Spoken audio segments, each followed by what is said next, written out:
Tayo manalangin. Panginoon, salamat po sa hapon na to. Kami po'y ginather mo dito para ma-filled ng Holy Spirit and maunawaan ano pa po yung mga gustong i-reveal sa amin, Panginoon, ng Holy Spirit ngayong hapon na ito. Hayaan mo po na kausapin kami, Panginoon, ng iyong salita. Ano man yung mga pangangailangan ng bawat isa, ikaw po ang kumatagpo. Panginoon, meron man pong mga nadi-discourage, meron mga nanghihina, o ano man pong mga needs ng bawat isa sa amin, ikaw po yung mag-provide nito sa pamamagitan ng iyong salita. And spirit of destruction sa oras na ito, winawakasan po namin lahat ng mga distractions ng demonyo sa amin, Panginoon, para ma-neglect namin yung salita mo, Panginoon, sa aming pakikinig.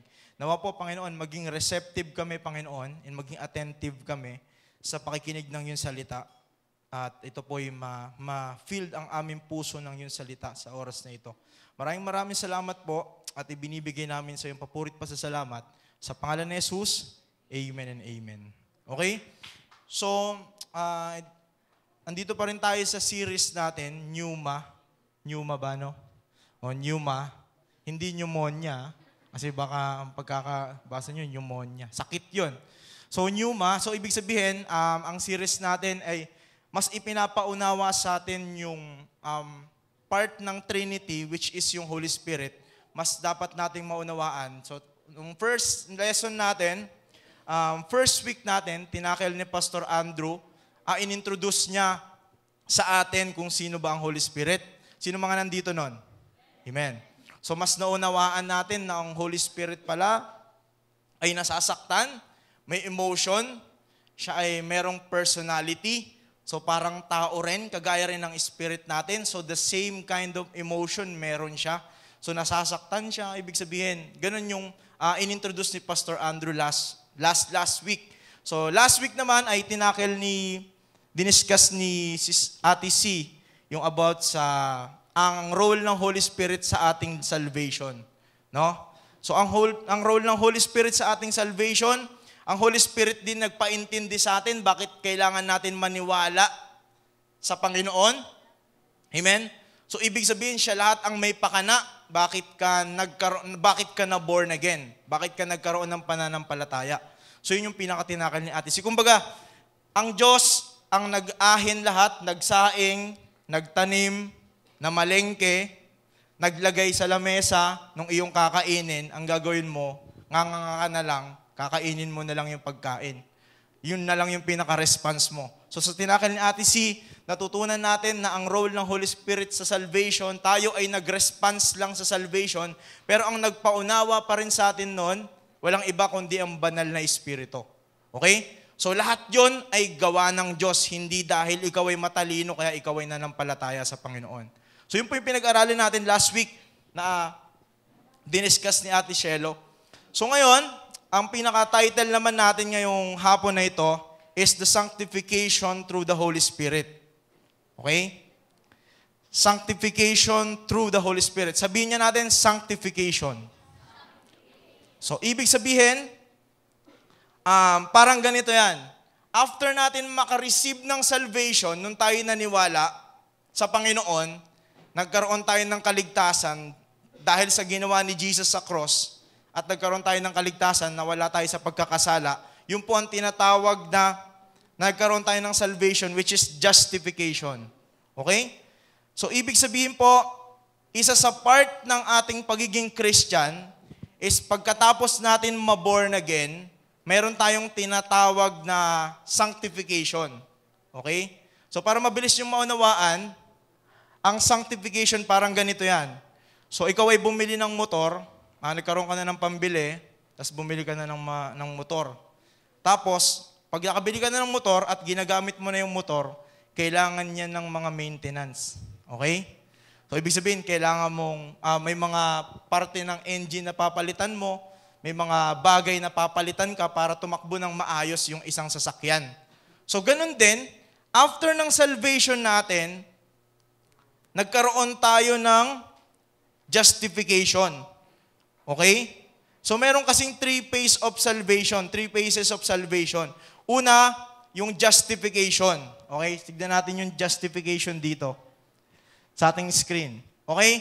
So justification means God is the judge and He declares the guilty sinner. Okay? And He declares the guilty sinner. So ibig sabihin lang dyan, ito na lang basahin natin. Napawalang sala. So tayo ay punong-puno ng kasalanan dati. Pero nung ginawa ni Jesus, siya ay napako sa cross, dahil sa kanyang paggawa ng sacrifice, tayong mga makasalanan ay napawalang sala. Amen po ba? So sino dito nakakaalam ng kwento ni Barnabas? Ni Barabas pala. Barnabas tuloy. So si Barabas, siya yung pinaka-notorious criminal nung nilitis si Jesus tsaka si Barabas. So ang ginawa ng mga tao, ang sabi nila, pinapili sila. Sinong papalayain natin? Si Barabas ba o si Jesus? Ang sabi ng mga tao, ang palayain daw ay si Barabas. So, ang dapat makulong, walang iba kundi si Barabas kasi marami siyang ginawang krimen. Okay? So, ganun din yung ginawa ng Diyos sa atin.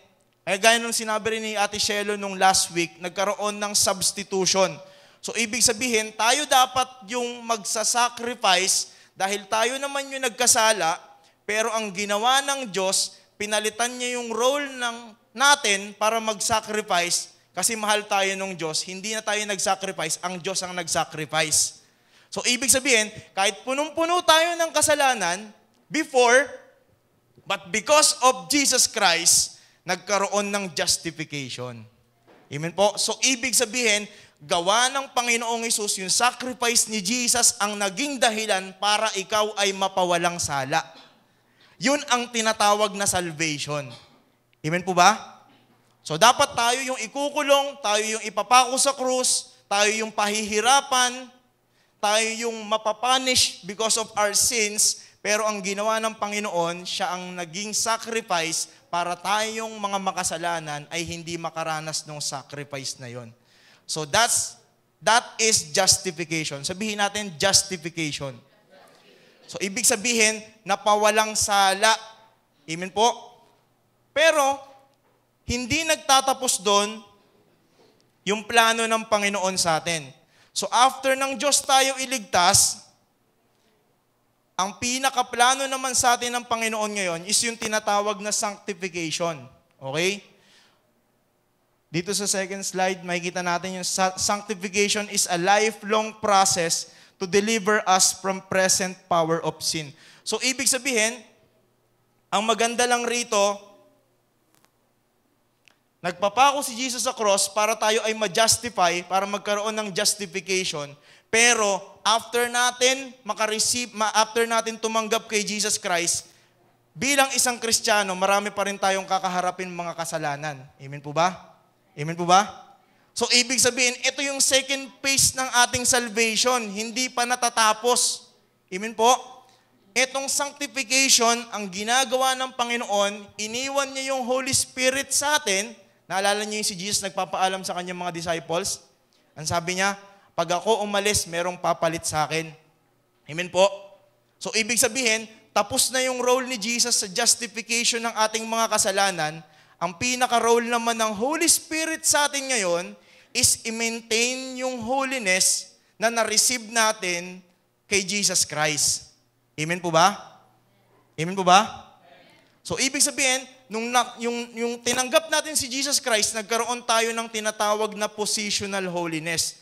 So, ibig sabihin, yung holiness ni Jesus Christ na input sa'yo. Okay? Amen po?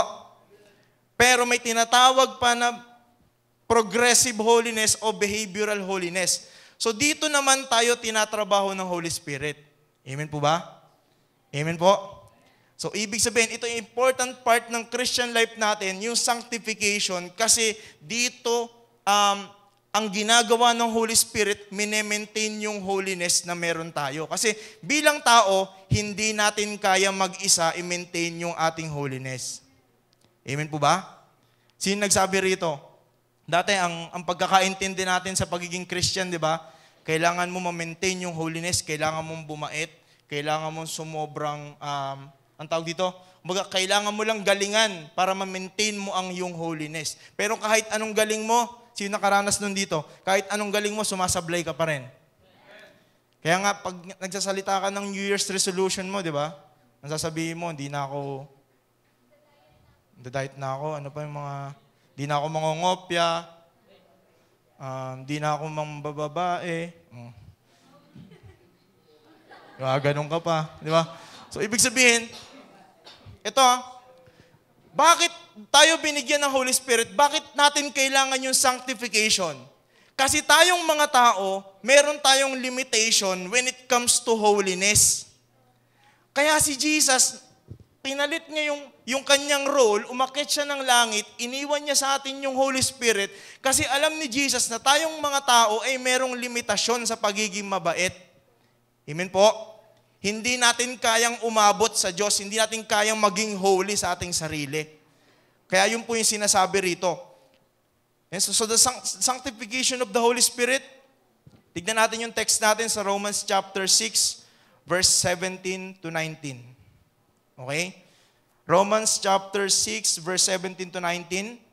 Ang sabi dito, "But thanks be to God that though we were slaves of sin," mga dati daw kayong alipin ng kasalanan. So, tinutukoy dito yung former ways of life nila, obedient from the heart to the form of teaching that which you were committed. So, may mga dating false teaching kayo, mga pinaniniwalaan.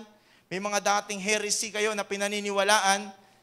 Yan yung former ways of life nyo. Sa verse 18, "And having been freed from sin, you became slaves of righteousness." So ngayon, kayo ay nakaranas na ng salvation, nakalaya kayo sa kasalanan, nakalaya kayo sa pagiging slave. And sabi ng verse 19, "I'm speaking in human terms because of the weakness of your flesh. For just as you presented your members as slaves to impurity and to lawlessness, resulting in further lawlessness, so now, present your members as slaves to righteousness, resulting in sanctification." Anong tinutukoy dito ni Paul, yung author nito? Kasi mali ang pagkakaintindi nila ng salvation. Ang akala nila, yung grace ng Panginoon ay license nila para pag nakagawa sila ng kasalanan, pinatawad na sila kaagad ng Diyos. Amen po ba? So yung pagkakaintindi nila sa pagkakaligtas nila ay unlimited sin. Kahit ikaw ay magkasala ng magkasala, kahit ikaw ay alipin pa rin ng kasalanan, ikaw ay ligtas pa rin. Amen po ba?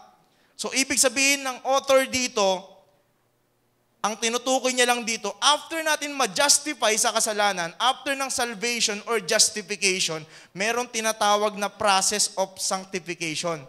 So, ibig sabihin, ang response ng mga totoong na born again is nagkakaroon ng sanctification by the Holy Spirit. Amen po ba? Amen? So, ibig sabihin, ito yung next phase ng ating salvation na hindi natin minsan nabibigyan ng pansin. Ano? So, ito yung ating tema, what is the role of the Holy Spirit in sanctification of the believers? Ano ba yung trabaho ng Holy Spirit para ma-maintain natin yung holiness? Amen? Ano ba yung ginagawa ng Holy Spirit para tayo ay manatiling banal sa harapan ng Diyos? Paano tayo binibigyan ng progress ng Holy Spirit? So, first thing, so the reason behind your being saved is the Holy Spirit, na kumbaga lahat ang sinasabi ng Panginoon, ang Holy Spirit ang kumikilos sa atin para ma-maintain natin ang ating salvation. So our salvation is a total demonstration of the grace of God through Jesus Christ and us being led by the Holy Spirit. Okay? So yun yung kaninang three phase of salvation, yung ating salvation, justification, sanctification, and glorification. So ibig sabihin, ito yung tatlong phase ng salvation natin at tayo ngayon, bilang mga Christian, nasa sanctification process pa lang tayo. Amen po? So yung glorification, doon na natin imimit si Jesus at doon na tayo kukunin ng Panginoon at isasama na niya tayo sa langit. Amen po? So tayo bilang Christian, ikaw na nampalataya ka na sa Panginoon, ngayon ay nasa sanctification process pa tayo. Kaya nga nakakaranas ka pa ng struggle against sin. Amen po? Nakakaranas ka ng doubt, nagkakaranas ka ng mga trials sa iyong buhay. So ibig sabihin yan is nasa sanctification process tayong mga Christian ngayon. Amen po? So, dito sa ating pag-aaralan, Our salvation begins with the moment we accept Jesus as our Lord and Savior. Initial stage, yung sinasabi natin kanina, na justification. What is sanctification through the Holy Spirit?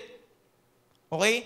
Ano ba yung ginagawa ng Holy Spirit? Ano ba yung role ng Holy Spirit na ginagampanan niya sa iyong Christian life? Unang-una, the Holy Spirit remain and help the believer's weaknesses. Okay? Ang role ng Holy Spirit sa Christian life natin is para tulungan tayo sa ating mga kahinaan. Amen? So sabi po ng John chapter 14 verse 16, ang sabi niya dito, I will ask the Father, and He will give you another helper, that He may be with you forever. Okay? So helper. So means, si Jesus, bago siya umakyat, alam niya na yung tendency ng mga disciples na sila ay magkakaroon ng, kumbaga, alam na ni Jesus yung tendency na ang mga disciples ay manghihina. Amen po ba? Alam na ni Jesus na si Peter, naalala niyo yung sinabi ni Jesus kay Pedro, sabi niya, bago sumikat ang araw, i-deny mo ako ng 3 beses. So alam na ni Jesus yung tendency ng kanyang mga disciples, at some point, sila'y manghihina. Sila'y papalempang ang kanilang commitment sa Panginoong Jesus. So kaya ang ginawa ng Panginoon, ang pinaka-role ng Holy Spirit sa atin, iniwan ng Panginoon yung Holy Spirit para tulungan tayo sa mga kahinaan nating mga Christian. Amen po. So tignan niyo po, napakaganda lang isipin na bilang isang Christian, bago ka pa manghina, bago ka pa mag-fail, inihanda na ng Panginoon yung tutulong sa'yo kapag ikaw ay nagkaroon ng failure sa iyong Christian life. Amen po. Napakasarap isipin na tayo, kahit wala na si Jesus dito, sinasabi ng mga disciples dito, kasi nalulungkot sila, wala na si Jesus, aakit na daw si Jesus sa langit. Kino-comfort sila ni Jesus na napakaganda lang na sinabi ng Panginoon na meron akong helper na iiwan dito sa inyo kasi alam ko na kayo, yung commitment nyo, hindi naman talaga 100% minsan eh. Sinabi ni Jesus sa kanila na, I will ask the Lord and He will give you another helper that He may be with you forever. Amen po? So it is so comforting na maririnig mo kay Jesus na before ka pa manghina, pinrovide na ng Diyos yung Holy Spirit. Pag ikaw ay nanghina, merong magpapalakas sa'yo. Amen po? Kapag ikaw ay nag-fail, merong magtatayo sa'yo. Kapag ikaw ay nalugmok sa kasalanan, merong magpaparealize sa'yo, may magpapaalala sa'yo that those weaknesses na mararanasan mo is parte ng plano ng Panginoon sa'yo, pero nilagyan kanya ng Holy Spirit na tutulong sa'yo kapag dumating ka sa down point ng iyong Christian life. Amen po ba? So ang Holy Spirit ay binigay ng Diyos para sa mga kahinaan natin. So ibig sabihin, bilang isang Christian, you have to admit your weaknesses. Amen po? Bilang isang Kristiyano, ina-admit dapat natin yung ating mga limitations bilang isang Christian. Kaya po napakahalaga ng sinasabi dito ng Panginoon na ang Holy Spirit ay nanatili dito sa lupa and help the believers for their weaknesses. And sabi rin ng Romans chapter 8 verse 26 to 27. Sabi dito, in the same way, tignan niyo po yung first phrase pa lang. Sabi ng Romans 8, 26 to 27, in the same way, the Spirit also helps our weaknesses. For we do not know how to pray and as we should, but the Spirit Himself intercedes for us with groanings too deep for words. So ang context niyan, minsan kasi pag tayo ay nagkakaroon ng mga trials, ang hirap gumawa ng mga spiritual na bagay. Ano? Amen po. Kapag tayo ay nagkakaroon ng mga difficulties in our Christian life, ang hirap na gumawa, ang hirap na ipakita yung commitment sa Panginoon. Pero ang sinasabi dyan ng context, kapag nakakaranas daw tayo ng mga difficulties and trials in our Christian life, ang Holy Spirit ang tumutulong sa atin para manalangin, para kausapin ng Panginoon kapag nakakaranas tayo ng mga trials sa ating Christian life.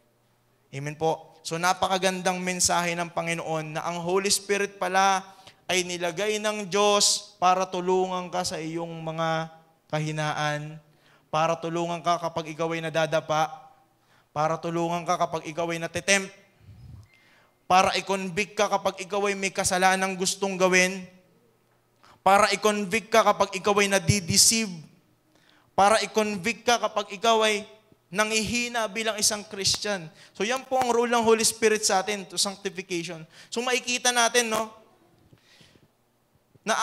na aside sa salvation na na-receive natin, pinrovide din ng Panginoon yung ating maintenance bilang isang Christian. So package ang pinrovide ng Panginoon sa atin. Hindi kanya lang sinave, tapos pinabayaan kanya lang sa isang tabi. Hindi parang nanay na ipinabayaan lang yung anak. Diba, subukan mong gawin yun sa magiging anak mo. Nanganak ka, tapos pinabayaan mo lang. Sige, aral ka na. Pag 18 ka na, magtrabaho ka na. O, tapos, pag 25 ka na, mag-asawa ka na. May ganun bang nanay? And sabi ng Panginoon, kung makikita nyo, sa John chapter 14, 16, in the following verses, sabi doon ni Jesus, I will not abandon you. Amen? Hindi ko kayo aabandonahin. Maglalagay ako ng Holy Spirit na tutulong sa inyo sa inyong mga kahinaan. So, ibig sabihin, ang ganda ng package ng salvation natin. Hindi ka lang sinave ng Panginoon para magkaroon ka ng salvation, para ma-justify ka lang sa iyong kasalanan. Tinuturuan ka pa ng Panginoon ngayon, sinasamahan ka niya sa iyong Christian walk ngayon. Amen po ba? Sinasamahan ka ng Panginoon sa iyong Christian journey. Sa iyong Christian life, sinasamahan ka ng Panginoon. Amen po ba? Kaya yung package yan nilagay ng Panginoon sa atin. Nilagay niya pa tayo ng Holy Spirit na tutulong sa atin sa ating mga kahinaan. And He who searches the hearts know that the mind of the Spirit is, because He intercede for the saints according to the will of God. And John chapter 14 verse 17 to 18, sabi dito, that is the Spirit of truth that the world cannot receive, because it does not see Him or know Him, but you know Him, because you abides with you and will be in you. Amen po ba? So ibig sabihin, no, that is the Spirit of truth. Ito yung karugtong ng sinasabi ni Jesus, whom the world cannot receive, because it does not see Him or know Him, but you know Him, because He abides in you and I will be in you. So, ibig sabihin, yung Holy Spirit ang representation ni Jesus sa atin. Mas nagiging totoo ang Panginoong Jesus kapag sa pamamagitan ng pag-reveal ng Holy Spirit sa atin. Ang Holy Spirit ang nagre-reveal sa atin ng character ng Panginoong Jesus. Amen po ba? So, napakahalaga po nito na malaman natin. So, Holy Spirit will be the active agent in the progressive walk of the child of God. Amen? So, ibig sabihin ng active agent, siya yung nag-aalalay sa'yo. Siya yung nag-guide sa'yo bilang isang Kristiyano. Siya yung nagtuturo sa'yo ng tamang daan. Siya yung nagtuturo sa'yo, siya yung nagli-lead sa'yo. Siya yung nagsasabi sa'yo ng mga dapat mong gawin. Siya yung nagsasabi sa'yo ng tama at hindi tama. Diyan sa Holy Spirit mo lahat malalaman yon. So, ang maganda lang po doon, that despite of our weaknesses, ang Diyos nag-provide ng Holy Spirit para tulungan tayo sa ating mga kahinaan. Amen po? So napakagandang message na sinasabi ng Panginoon na tayo, even though tayo ay may weaknesses, may limitations, God provides a helper. Sabi mo sa katabi mo, may helper ka.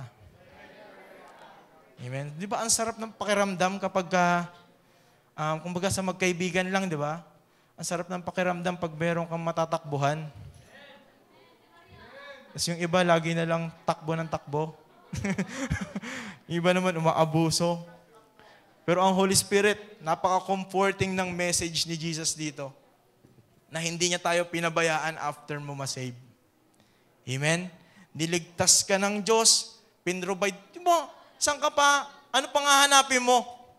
Pinrovide na ng Diyos lahat, kaligtasan, justification, and another sanctification. And yung third phase ng ating salvation, yung ating glorification, naakit tayo sa Panginoon. Kumbaga, para kang yung isang Christian, nakasakay ka lang sa duyan, tapos lahat ginagawa ng Diyos para sa yung para sa iyong salvation. Tingnan niyo po, napakagandang message nito na sinasabi ng Panginoon sa atin. So that's the role of the Holy Spirit. The first role of the Holy Spirit. The Holy Spirit remain and help the believer's weaknesses. Napakalaga. And another thing, the Holy Spirit help us to be set apart in obedience to Christ. Amen? So ang Holy Spirit, ang role niya sa ating sanctification, siya ang nagtuturo sa atin para tayo ay makasunod sa inuutos ni Jesus sa atin. So just as a sinner cannot save himself, so a believer cannot keep himself apart from the daily strength which the Holy Spirit imparts. Okay? So, parang kagaya ng isang makasalanan na hindi niya kayang isave ang kanyang sarili sa kanyang pagpunta ng impyerno, ganun din daw tayong mga believer, hindi din natin kaya mag-survive sa ating Christian walk in our daily strength. Amen po ba? Hindi mo kaya. Ako, sinubukan ko na. Minsan, di ba, may mga time na sinusubukan natin mag-isa? Parang may dumating din naman sa time na parang nakalimutan din natin yung Holy Spirit. Parang we try ko kayang mag-isa. Mag-ministry mag-isa. Mag-Bible study mag-isa. Di ba? Tapos, maglingkod mag-isa. Subukan mo i-try. Di ba? Ang hirap. Parang buong mundo dala-dala mo. Kasi sobrang bigat. Ang hirap. So, ang Holy Spirit kasi yan nag-empower sa atin. So, ibig sabihin, in our daily strength, which the Holy Spirit imparts, napakahalaga po nun. Na ganun din ang tinatrabaho ng Holy Spirit sa atin. And sabi ng 2 Thessalonians 2:13, but we should always give thanks to God for you, brethren beloved by the Lord, because God has chosen you from the beginning for salvation through sanctification by the Spirit and faith in the truth. Amen? And sabi rin ng 1 Peter chapter 1, verse 2, according to the foreknowledge of God, the Father, by the sanctifying work of the Holy Spirit, take note of that word, sanctifying work of the Holy Spirit. Amen po? To obey Jesus Christ and be sprinkled with His blood, may grace and peace be yours in the fullest measures. So, ibig sabihin, by the sanctifying work of the Spirit to obey Jesus Christ. Okay? So, ang Spirit ng Panginoon, ang Holy Spirit, ang naglilid sa atin para masunod natin ang mga inuutos ng Panginoong Hesus sa atin. In 1 Corinthians chapter 6, verse 11, such were some of you, but you were washed, but you were sanctified, but you were justified in the name of the Lord Jesus Christ and in the Spirit of our God. Amen po. So, ibig sabihin, ang Diyos, ang Holy Spirit, ang Spirit of God, ang nagiging dahilan para makasunod tayo sa mga inutos ng Panginoon. Amen? And sabi rin dito, sa 2 Timothy chapter 2, verse 21, therefore, if anyone cleanses himself from these things, he will be a vessel for honor, sanctified, useful to the master, prepared for every good work. Okay? So, ang context dito ay yung ang sinasabi dyan ni Paul kay Timothy, di ba, sa isang bahay, tinatago yung mga utensils, pag meron lang mga bisita nilalabas for special purposes. Ganun ba yung nanay nyo? Di ba? Nilalabas lang yung mga kutsarang ginto pag nandyan si Bishop. Tapos ang gamit nyo, pang Jollibee, inasal. Tapos, kumpleto nyo yun. Tapos, pagka may dumating na bisita, gumaganda yung mga utensils nyo for special purposes lang. Pag may bisita lang nilalabas. So, ibig sabihin, ang sinasabi dito ni Paul kay Timothy, yung mga tao daw na sineset apart nila ang kanilang sarili sa kasalanan, sila yung ginagamit ng Diyos for special purposes. So, ibig sabihin, yung being set apart na sinasabi rito is yung pag-iwas natin, yung ating discipline about sa kasalanan. Kung alam mo, ikaw ay marurumihan, ikaw hindi mo kinoconsider yung isang bagay kung alam mo ikaw ay dudumi. Ikaw ba, gagamit ka ba ng isang pinggan na marumi? Pinagkainan na ng iba? Dinuguan pa yung ulam, di ba? Tapos gagamitin mo ulit pangalawang plato yung kanyang tas ulam mo di ba? Dinuguan pa. Di ba? Hindi ka gagamit ng marumi. So ganun din sinasabi ng Panginoon dito, na yung role ng Holy Spirit ay sineset apart tayo sa mga bagay na makapagpaparumi sa atin. Amen po. Yung mga bagay na may mga mabuting bagay kasi na hindi naman kasalanan, pero pag ginawa mo, paano ba natin i-describe yan? May mga bagay na hindi naman kasalanan, pero alam mo na hindi naman makakapag-build up ng iyong spiritual life. Amen po ba? May mga ganyang bagay. So ibig sabihin, ang gusto ng Diyos, ang Holy Spirit ang nagiging way para i-set apart tayo. Ang gusto ng Panginoon kasi i-set apart tayo. Di ba? From the Old Testament pa lang, gusto niya na sa mga Israelita i-set apart yung mga Israelita. Di ba? Sabi niya, huwag kayo mag-aasawa ng ibang lahi. Huwag kayo mag-asawa ng ating mga karatig nation. Hindi dapat. Kasi gusto ng Diyos pa lang sa Old Testament, i-set apart na yung mga Israelita. So, ganun din ang trabaho ng Holy Spirit sa atin. Sineset apart tayo dun sa mga bagay na pwedeng makapagparumi sa atin. Amen po. So, ibig sabihin, ang Holy Spirit ang nagsiset apart sa atin para tayo ay hindi makagawa ng mga bagay na makapagpaparumi sa atin. The Holy Spirit help us to be set apart in obedience to Christ. So, napakahalaga ng bagay na ito. Kasi sa ating sanctification, ang gusto ng Panginoon, magkaroon ka ng difference. Amen po? Kahit na ikaw may barkada ka, kung alam mo na ikaw ay mapapasama sa iyong barkada, may mga time na sumasama kasi sa kanila pag wala namang masama sa kanilang ginagawa. Pero kapag masama na ang kanilang ginagawa, sineset apart mo na yung sarili mo. Ayaw mo nang sumali. Ibig sabihin, that's how you set apart yourself. Pagka sinasabi ng Holy Spirit, umalis ka na. Umalis ka na dyan. Ano na yan? Medyo hindi na maganda patutunguhan nyo. So, ibig sabihin, yun yung pag-set apart. Ang Holy Spirit ang nag-lead sa atin para i-set apart tayo. Kasi hindi ka magagamit ng Diyos kung hindi mo i-set apart ang iyong sarili. Amen po? Ang sinasabi dito ni Paul kay Timothy, bilang isang magpapastor, sabi niya, wag mong i-entertain lahat ng mga bagay na makakapag-contaminate ng iyong pagpapastor. Sinasabi niya kay Timothy yun. Ganon din sa Christian life natin. Kung alam mo makakakontaminate ng iyong Christian life yung isang bagay, makinig ka sa leading ng Holy Spirit. Kasi gusto niya, ikaw ba naman, gusto mo ba, ikaw, damit mo marumi? Amen po ba? May gusto ba rito, damit niya marumi? Pagka narumihan nga lang yung damit mo, natuluan ng sauce ng fishball, papalit ka kaagad, di ba?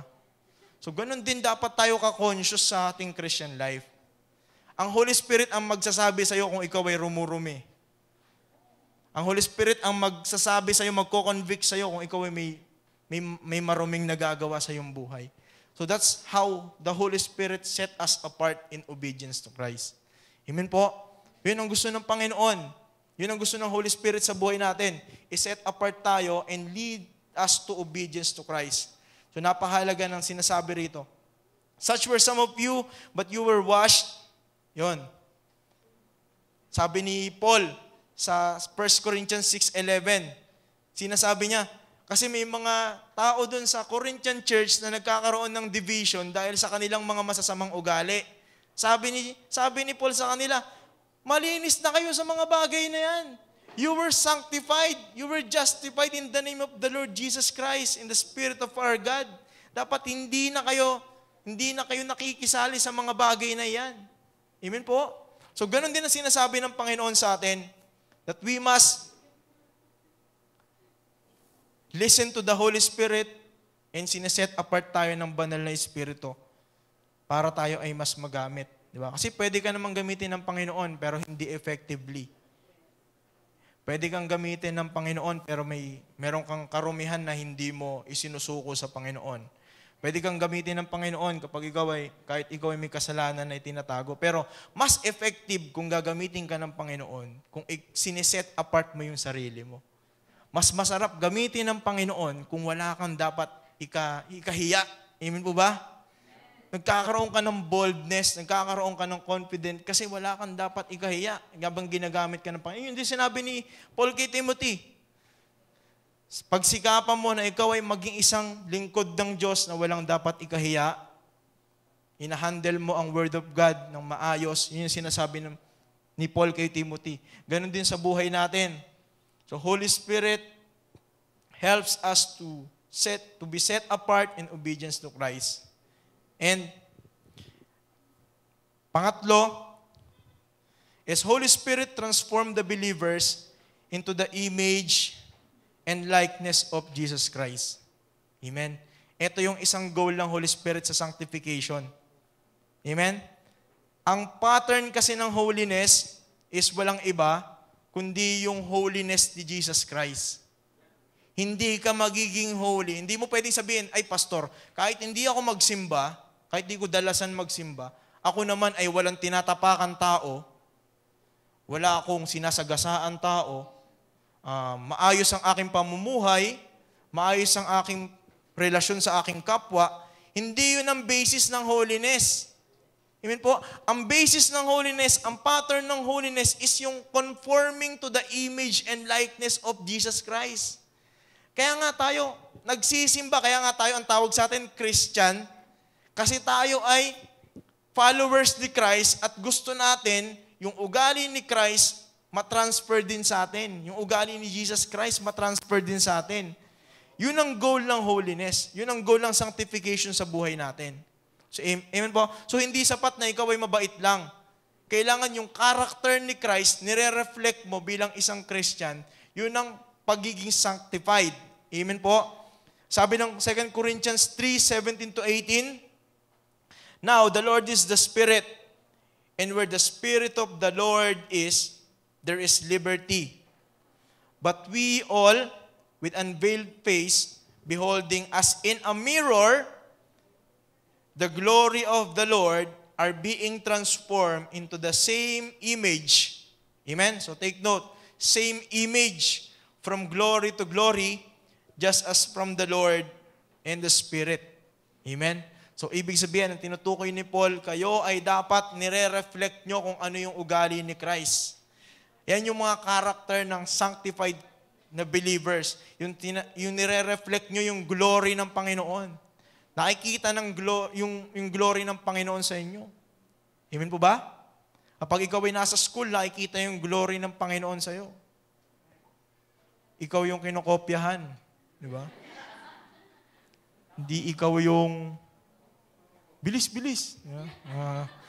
Pagka nakikita yung glory ng Panginoon sa iyo kapag ikaw ay nasa school, kapag ikaw ay nasa trabaho, hindi ka nagpapa-attendance kahit wala ka pa. Di ba? Hindi ka nandadaya sa oras, sa iyong trabaho, o sa inyong bahay din, nagre-reflect din yung glory ng Panginoon sa iyo. Amen? Hindi dapat sa church lang magaling. Amen po ba? So that's how the Holy Spirit transform us bilang believers to the image and likeness of Jesus Christ.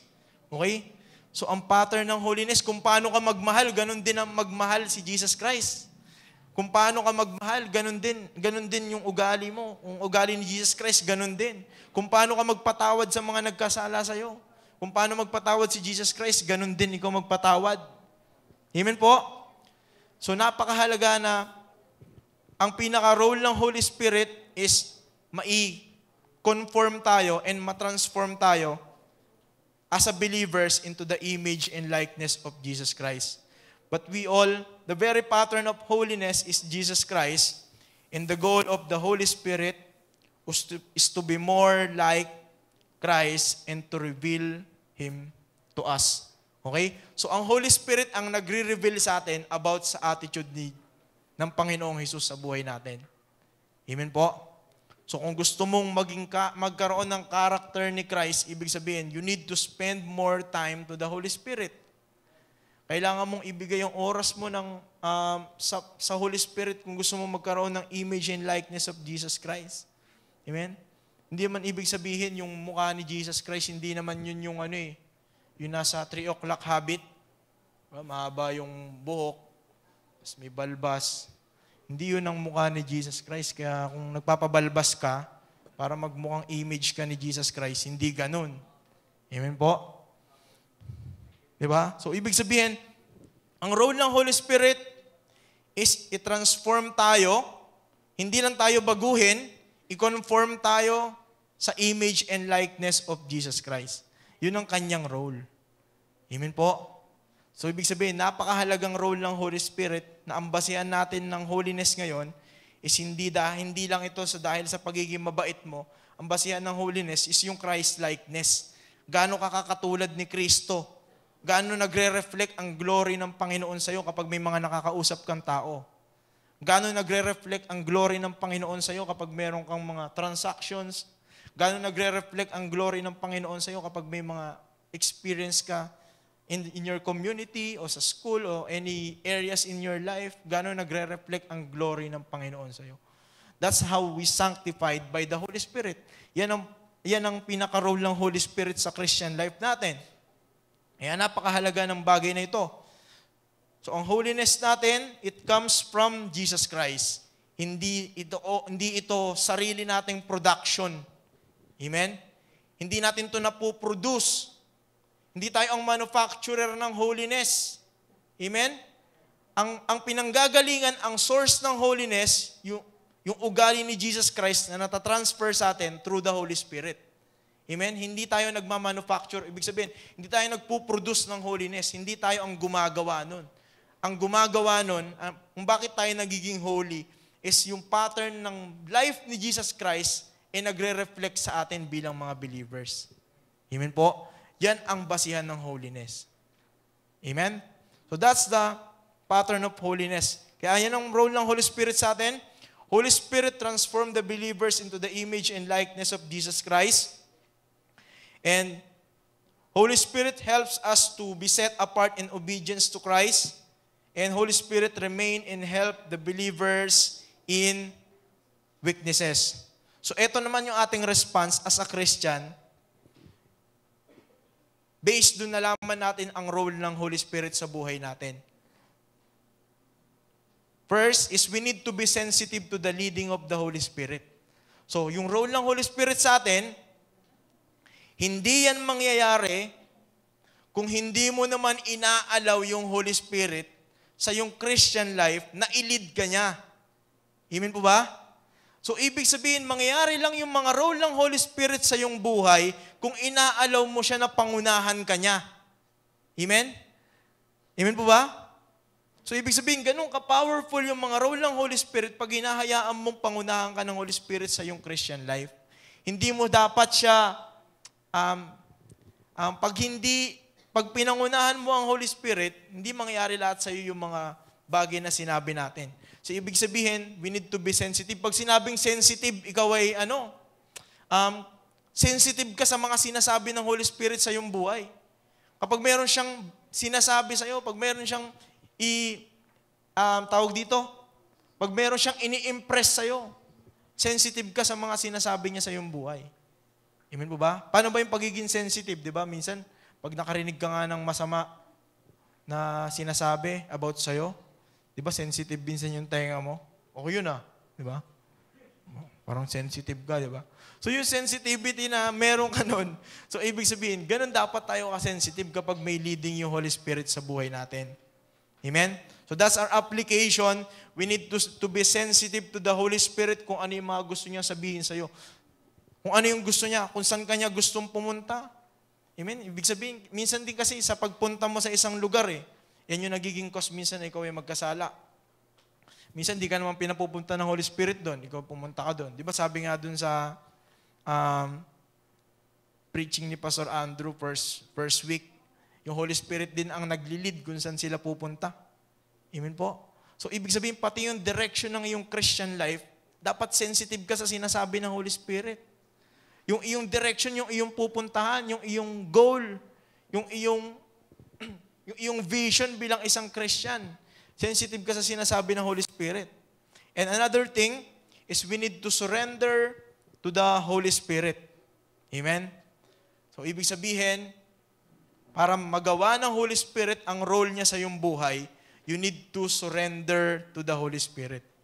Amen? Ibig sabihin, ipinagkakatiwala mo sa Kanya yung mga decision making.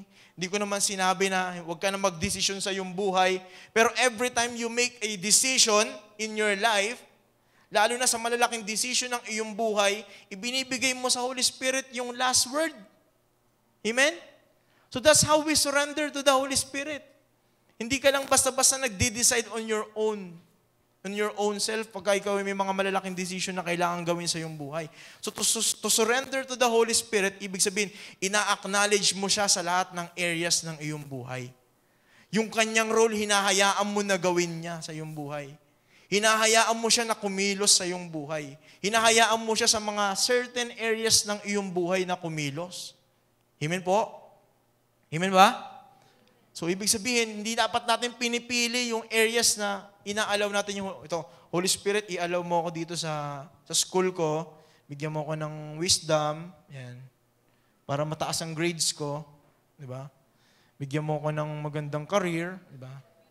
Pero pagdating dito sa aking love life, wag mo na akong pakialaman. Kaya ko naman pumili ng pogi, Holy Spirit, eh. May mata naman ako, eh. Di ba? Kaya ko naman pumili ng, ako na bahala. Di ba? Ako na. Give it to me. Sabi mo sa Holy Spirit. Kayang-kaya ko na to. So, hindi yun ibig sabihin ng hindi yun ibig sabihin ng surrender. So, ibig sabihin ng surrender, pag sinabi mo surrender, kapag naaresto yung isang yung kriminal, habang siya hinahabol, pag tumaas ng kamay yun, ibig sabihin ng surrender na yun. Wala na siyang gagawin. Sinasabi niya na wala na siyang gagawin, suko na siya. Wala na, hindi na ako tatakbo. So, ibig sabihin, ganun din sa Panginoon. For you to experience the role of the Holy Spirit in your life, you need to surrender to the Holy Spirit yung mga bagay na kailangan mong gawan din ng desisyon sa iyong buhay. Kino-consider mo siya sa lahat ng parte ng iyong buhay. Yung sinasabing surrender. Amen? Hindi yung part lang na ito ng iyong buhay. Hindi ganun ang surrender.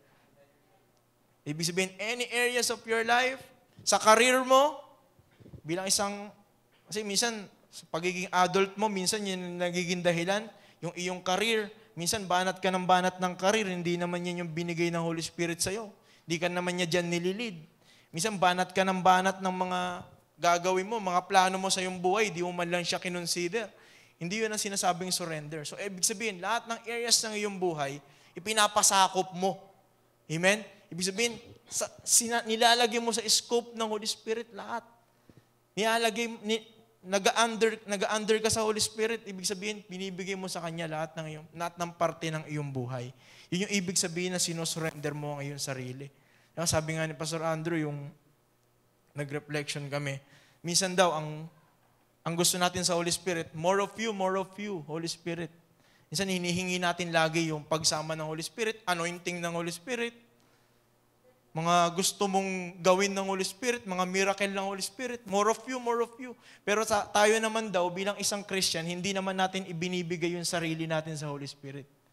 Hindi mo isinusuko naman ang iyong sarili.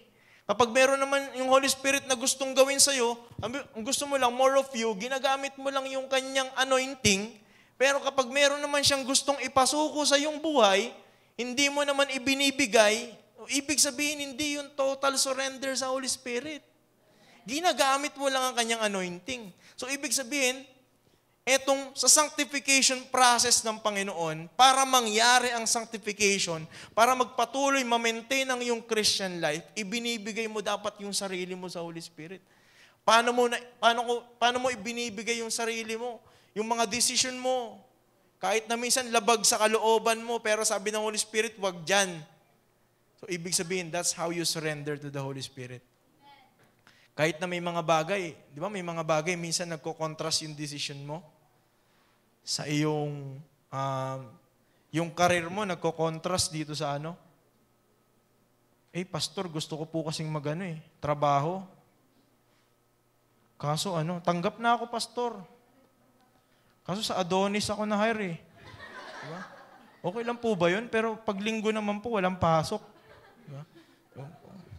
Okay lang yan, kapatid. Sabi, mag-tights ka na lang. Hindi sabi, joke lang.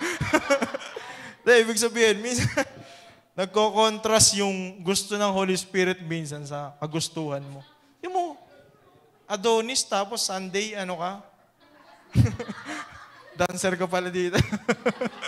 Uy, nagkita tuloy yung, uy, si brother yun ah.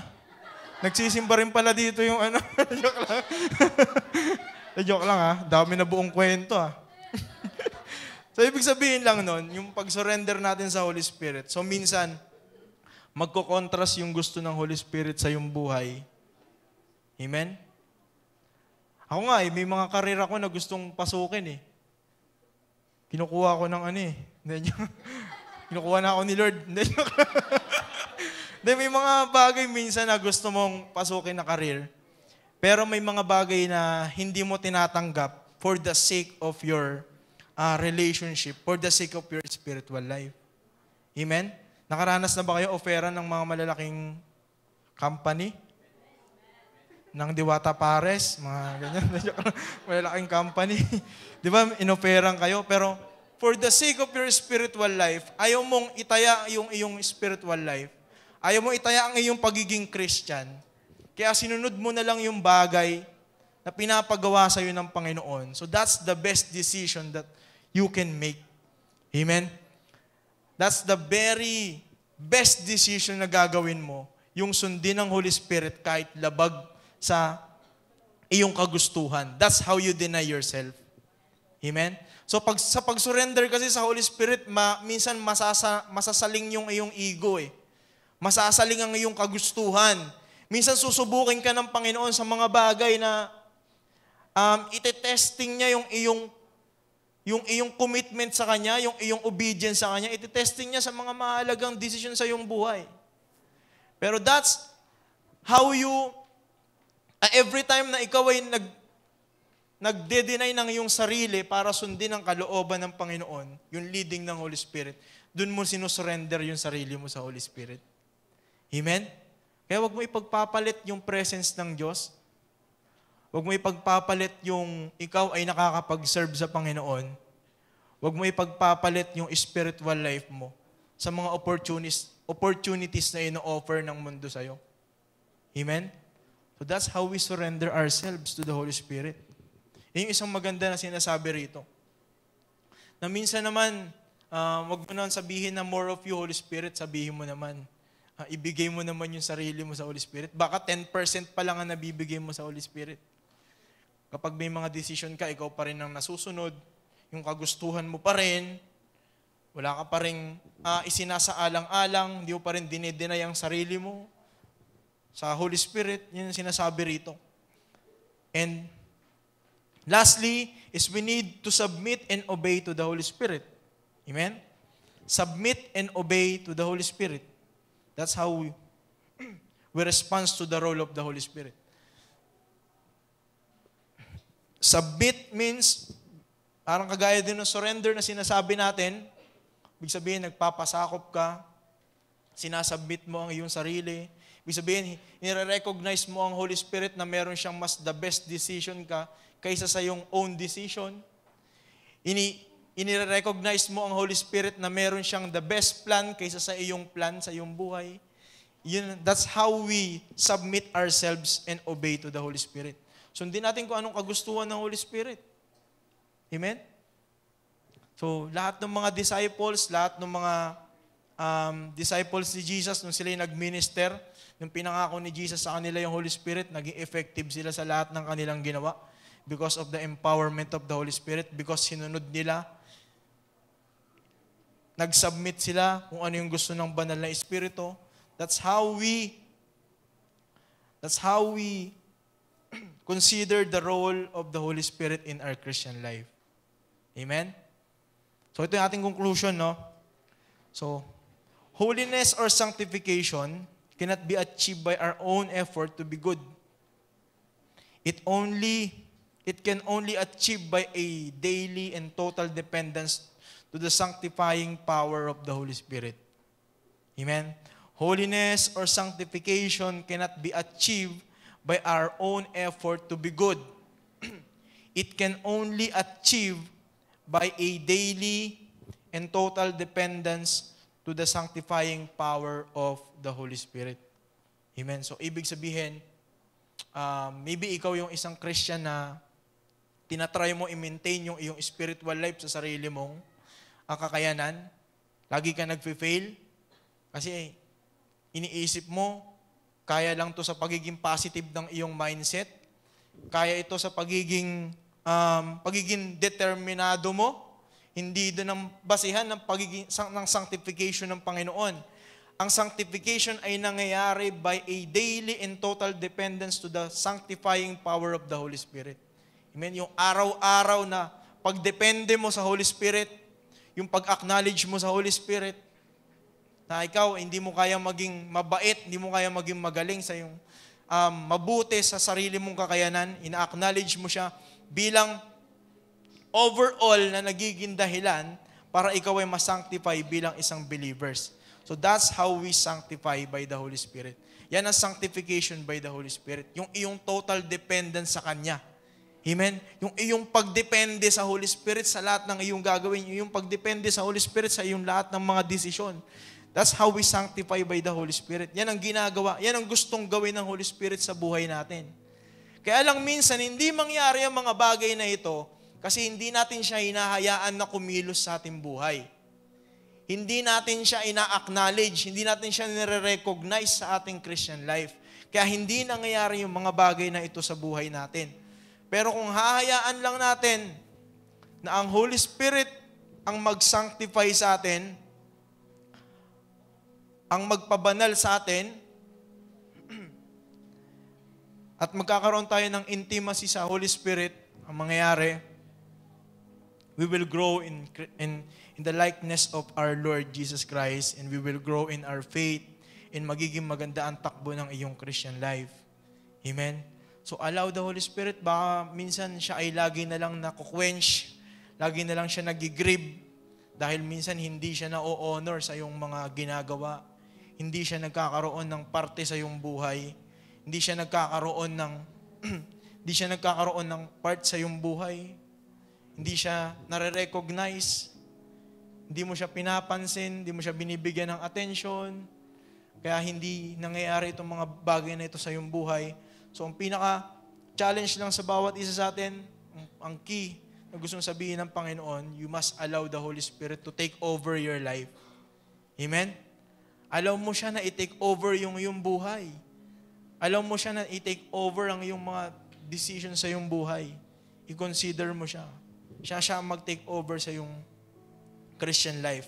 Kasi napakahirap ng buhay kung hindi natin ina-acknowledge ang Holy Spirit. Napakahirap ng Christian life kung hindi natin i-recognize ang Holy Spirit sa ating buhay. Ayun ang challenge sa bawat isa sa atin. You have to surrender. You have to be sensitive. You need to submit and obey the Holy Spirit sa iyong Christian life para mas ma-empower ka ng Holy Spirit. Amen? Kaya sa ating Christian life, na napakahalaga na itong ating Christian life, it cannot survive apart from the empowerment of the Holy Spirit. Ito ay ating big idea. So the Holy Spirit helps us to overcome the desire of our flesh and to desire more for holiness. Amen? So napakahalaga na ang Holy Spirit pala ay nagre-remove ng mga desire natin sa kasalanan. Amen? So the more you spend time to the Holy Spirit, the more na nalalayo ka sa possibility na ikaw ay makakumit ng kasalanan. Kasi meron tayong sinful nature na namana natin sa Adamic nature, kay Adam, namana natin yung nature na yun. Kaya tayo ngayon, meron pa tayong struggle against sin. Pero ang good news dito, despite of our struggle against sin, ang Holy Spirit ang laging tutulong sa atin para malagpasan, ma-overcome lahat ng mga struggle mo against sa kasalanan, and siya ang magbibigay sa iyo ng panibagong desire for holiness. Yan ang pinaka-role ng Holy Spirit sa buhay natin. Amen? So, ang Holy Spirit pala nagiging dahilan para tayo maging banal, hindi dahil sa ating sarili. Ang Holy Spirit ang nagiging dahilan, hindi dahil sa mga ministry na ginagawa din natin, hindi tayo napapabanal ng ating mga ministry. The more na mas marami ba akong kayang tugtugin na gitara, doon ba ang basihan ng pagiging banal? Hindi yun lahat ng pagiging basihan ng pagiging banal. Amen? Ang Holy Spirit ang nagbibigay sa atin ng desire for holiness. Kasi at some point, hindi naman talaga natin gusto minsan na yung mga bagay na banal eh. Pero the more we spend time to the Holy Spirit, the more tayo na nadadagdagan tayo ng desire for holiness. Kasi dati nung hindi ka pa nga Christian, ano mga gusto mo? Di ba? Puro lahat ng gusto mo, puro para sa sarili mo. Pero the more na nagkakaroon tayo ng time sa Holy Spirit, if we spend time to the Holy Spirit, mas nag-i-increase yung desire natin for holiness ngayon. Amen? So ngayon, ang desire mo na, mas i-empower ka pa ng Holy Spirit para ikaw malagpasan mo yung mga struggle against sin, mas ma-empower ka pa ng Holy Spirit sa yung mga struggle sa yung Christian life. Yan ang ating goal ngayon bilang isang Christian. Amen? So yung pala nagiging dahilan, no? So it cannot, yung iyong mga ginagawa, mga ministry, at mga bagay na magagandang bagay, hindi yan na nagiging dahilan para ikaw ay maging banal. Ang Holy Spirit ang nagsasanctify sa atin. Ang Holy Spirit ang nagiging dahilan bakit tayo nagiging banal. Ang Holy Spirit ang nagiging dahilan bakit tayo nalilinis. Bakit tayo nagiging righteous in front of God. Ang Holy Spirit ang dahilan nun. So that's how we sanctify by the Holy Spirit. So kaya napakahalaga, no? Na minsan nane-neglect natin yung relationship natin sa Holy Spirit na akala natin siya ay energy lang, no? Sabi nga ni Ate C, nung kanyang preaching, akala natin na energy lang ang Holy Spirit. Hindi siya hangin, no? Siya ay may malaking role na ginagampanan sa iyong Christian life. Kaya allow the Holy Spirit to do His part in your life. Ang gagawin mo lang sa Kanya, i-invite mo lang siya, hayaan mo lang siya na kumilos sa iyong buhay.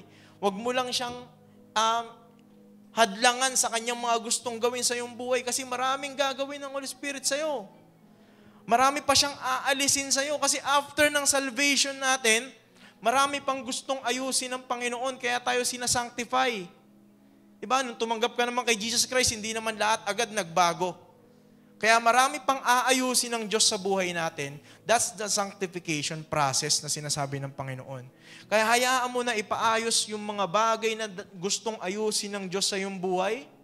Yung mga kasalanan na kailangan mong idil, hayaan mo yung Holy Spirit ang mag-take over. Hayaan mo siyang magtrabaho sa iyong buhay. Hayaan mo siya na alisin yung mga dapat alisin sa iyong buhay.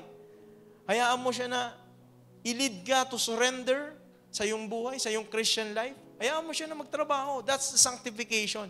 Ang sanctification, hindi ito paggawa ng mabuti para ikaw ay mapunta ng langit. Ang sanctification ay inaalaw mo ang Holy Spirit na totally na magtrabaho sa iyong buhay. Pagtrabahuhin mo ang Holy Spirit sa iyong buhay. Huwag mo siyang hadlangan sa kanyang mga gustong gawin sa iyong buhay. Huwag mo siyang harangan sa kanyang mga gusto, sa mga plano niya sa iyong buhay. Dahil yan ang gusto ng Diyos ayusin sa buhay natin.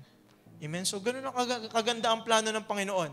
So, God provides your salvation by the sacrifice of Jesus Christ, and God provides the Holy Spirit for you to maintain the holiness and para makarating tayo dun sa third phase ng ating salvation, which is yung glorification. So, napakaganda pala na kung iaalaw mo lang ang Holy Spirit sa iyong buhay, marami siyang aayusin. Amen? So, sino mga gustong dito na ipaayos niya yung mga sarili niya sa Holy Spirit? Yung mga bagay na kailangan alisin sa iyong buhay, papagandahin niya yung attitude mo. Papagandahin niya yung iyong posture bilang isang Christian. Papagandahin niya yung lahat. So that's the sanctification process na sinasabi ng Panginoon. Amen? So napakahalaga. And as we pray, ngayong hapon na ito, hayaan mo na i-allow mo ang Holy Spirit na minsan, kung siya ay na-neglect mo, siya ay pinagbawalan mo, siya ay hinadlangan mo sa kanyang mga gustong gawin sa iyong buhay. Ngayon, i-invite mo siya sa iyong buhay. I-invite mo siya sa iyong Christian life na hayaan mo na may mga dapat pang ayusin sa iyong buhay. Isipin mo ngayon and allow the Holy Spirit to move. So as we pray, tayo manalangin. Panginoon, salamat po sa oras na ito. And Thank you for the presence of the Holy Spirit in this place. And thank you for your revelations sa bawat buhay ng bawat isa sa amin. Panginoon, alam ko po na bawat isa sa amin may mga dapat pang isuko, dapat pang ayusin, dapat pang ipatrabaho sa Holy Spirit. So that's the process of sanctification. Kaya gusto mo kaming masanctify para i-prepare kami nito sa glorification na darating, Panginoon. Sa third phase of our salvation, gusto mo na pag-akyat namin ng langit, Panginoon, kami ay na-sanctify by the power of the Holy Spirit. Hayaan mo po ano man yung mga bagay sa buhay namin, mga bagay na nagiging dahilan para kami ay dumumi. Mga kasalanan na alam mo na nakukomit namin sa oras na ito. We ask the Holy Spirit, inaalaw namin siya ngayon, Panginoon. Inaalaw namin siya na magtrabaho sa aming puso, isip, Panginoon, na baguhin lahat ng mga dapat baguhin sa aming buhay, Panginoon. Na sa ganun, magkaroon kami ng Christ-likeness, magkaroon kami ng kagaya ng character mo sa buhay namin, from glory to glory, Panginoon. Kami binabago mo. Salamat po sa iyong salita, salamat po sa iyong role sa aming buhay. Hayaan mo po na alisin ang mga dapat alisin sa aming buhay, nang sa ganun, maging makapag-serve kami sa iyo effectively, Panginoon. And we repent for all kinds of sin na aming nakumit, Panginoon. We cry out to you, Panginoon. Ito po ina-admit namin, kino-confess namin sa iyo mga kasalanan na amin nagawa, Panginoon. Na sa ganun, malaya pong makapagtrabaho ang Holy Spirit sa aming buhay. Hayaan mo po. Right now, we invite you in this place, Holy Spirit. Patuloy na we receive again the Holy Spirit. Sa ganun, kung nasaktan ka man namin, kung ikaw man ay aming na-quench, Panginoon, Lord, ikaw po ay inaalaw namin ngayon ulit na magtrabaho sa buhay namin, Panginoon. Lord, continue to move in this place. Panginoon, ikaw po ang nagpe-prepare sa amin para kami maging holy. Ikaw po ang nagiging dahilan ba't kami nakakagawa ng mga ministry, Panginoon. It is from the empowerment of the Holy Spirit. Patawad, Panginoon, if sometimes naging user kami, ginamit lang namin ng Holy Spirit for anointing, Panginoon. But sometimes we take for granted that you want a relational type of commitment sa bawat isa sa amin. Patawad kung minsan hinihingi lang namin ng Holy Spirit kasi gusto namin ng empowerment. Patawad po kung minsan hinihingi namin ng Holy Spirit kasi gusto lang namin ma-feel lang yung presence. But sometimes we fail to give ourselves, we fail to surrender ourselves to the Holy Spirit. Patawad po sa mga bagay na ito.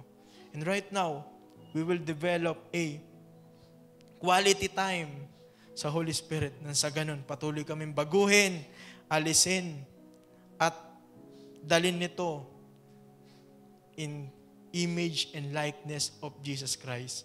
Maraming salamat po, Panginoon, for your presence in this place.